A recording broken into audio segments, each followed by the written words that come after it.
আসসালামু আলাইকুম। আশা করি সকলে ভালো আছেন। আলহামদুলিল্লাহ, আল্লাহ পাকের অশেষ রহমতে আমিও ভালো আছি।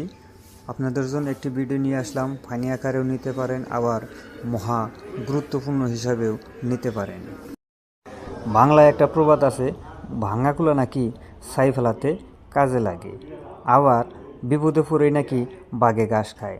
তাই আমিও এই সিদ্ধান্তটি নিলাম যে দেখি মেরামত করে যদি বাড়ি পর্যন্ত যাওয়া যায়। দেখা যাক সর্বশেষ কী হয়। সাথেই থাকেন। আর ভিডিওটি কেমন হয়েছে অবশ্যই কিন্তু জানিয়ে যাবেন। গত পরশু আমাদের এখানে প্রচুর পরিমাণ বৃষ্টি হয়েছে। তো রাত্রে আমি যখন বাড়িতে যাব, ছাতা নিয়ে আসি নাই। তো বৃষ্টিতে ভিজে যাওয়া সম্ভব না, অনেক দূরে বাড়ি। তো আশেপাশে কারো কাছে কোনো ছাতা নেই, ছাতা কেনার মতো কোনো পরিবেশ নাই। তো পাশের দোকানে থেকে এক ভাই বলল, আমার একটা ছাতা আছে, যদি আপনি নিতে চান নিতে পারেন, তবে মেরামত করতে হবে। পরে আমি ভাবলাম যে নাইম আমার চায় কানা মামা ভালো, তাহলে একটু চেষ্টা করে দেখি।